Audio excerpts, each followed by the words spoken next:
It began with an innocent hike. The forest behind my family's old cabin was quiet, untouched by the passage of time. I hadn't been there in years, but a weekend alone felt like the perfect escape from the chaos of city life. The first day passed uneventfully. I spent hours wandering the familiar trails, breathing in the fresh, pine-scented air. As I walked, the sun filtered through the leaves, casting dappled shadows on the ground. It was peaceful, rejuvenating. But everything changed the following day. I was walking deeper into the woods when I noticed it.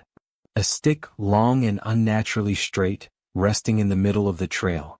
It looked out of place, its bark oddly smooth as if it had been sanded down. I picked it up, inspecting it. There was something strange about the weight, too heavy for its size, almost as if it were filled with metal. Despite its oddity, it seemed harmless. A stick was just a stick after all. That's when I noticed the carvings. Faint and shallow, spiraling up the shaft, were symbols I didn't recognize. They reminded me of runes, but none that I'd ever seen before. I ran my fingers over the grooves, feeling the rough texture. A gust of wind swept through the forest, cold and sudden. I felt an inexplicable chill run down my spine. Shrugging off the unease, I brought the stick back to the cabin. It seemed like a curious souvenir, something to research later. I leaned it against the fireplace and went about my evening. That night I couldn't sleep. The cabin, normally a haven of silence, seemed alive with sound. Faint whispers, like the rustling of leaves, filled the air. I sat up, straining to listen, but the whispers stopped as suddenly as they began. Then I saw it.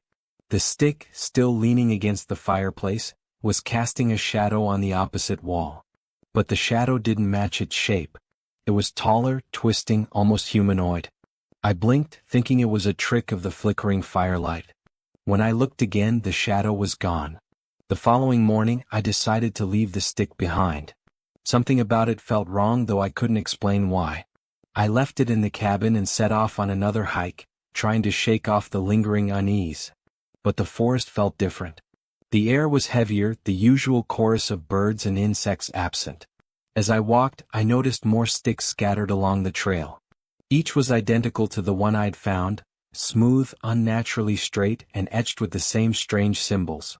By the time I reached the clearing at the heart of the woods, the trail was littered with them. They formed a crude circle, their pointed ends buried in the ground. At the center stood a large stone altar, its surface stained dark. I felt a wave of nausea. This wasn't here before. I turned to leave, but the forest had changed. The trail was gone, replaced by a tangle of roots and overgrown bushes. The trees seemed closer, their branches twisting together like skeletal hands. I stumbled through the underbrush, the sense of being watched growing stronger with every step. The whispers returned, louder now, an incomprehensible murmur that seemed to come from all around me. When I finally found the cabin, the sun was setting, casting the woods in a deep orange glow. I bolted the door and closed the curtains, trying to block out the oppressive feeling of being watched. The stick was back. It was no longer by the fireplace.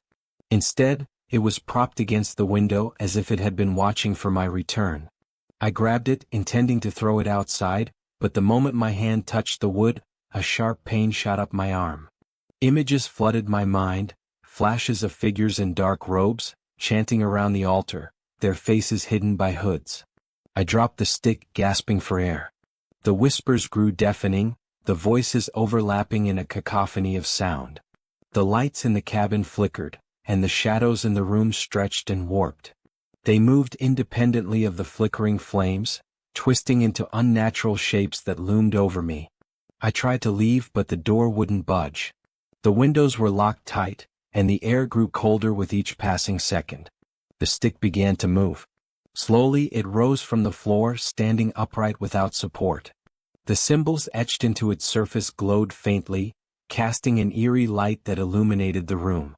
The whispers turned into a single guttural voice. "You took what is ours." I stumbled backward, my heart pounding in my chest. "I don't want it. Take it back," I shouted, my voice shaking. The stick began to splinter, the wood cracking as the glowing symbols burned brighter. The shadows coalesced into a figure, tall and featureless, its form flickering like smoke. I don't remember much after that. When I woke it was morning. The cabin was intact, the stick gone. But the symbols, the ones carved into the wood, were burned into the floor where it had fallen. I left that day, abandoning the cabin and the forest. But the whispers followed me. Even now, in the safety of my apartment, I can hear them. They grow louder at night, and sometimes I catch glimpses of shadows that don't belong. The stick was never just a stick. It was a beacon, a key to something ancient and malevolent. And now I fear it has marked me. If you ever find a stick in the woods, smooth and etched with strange symbols, leave it where it lies. Some things are better left untouched.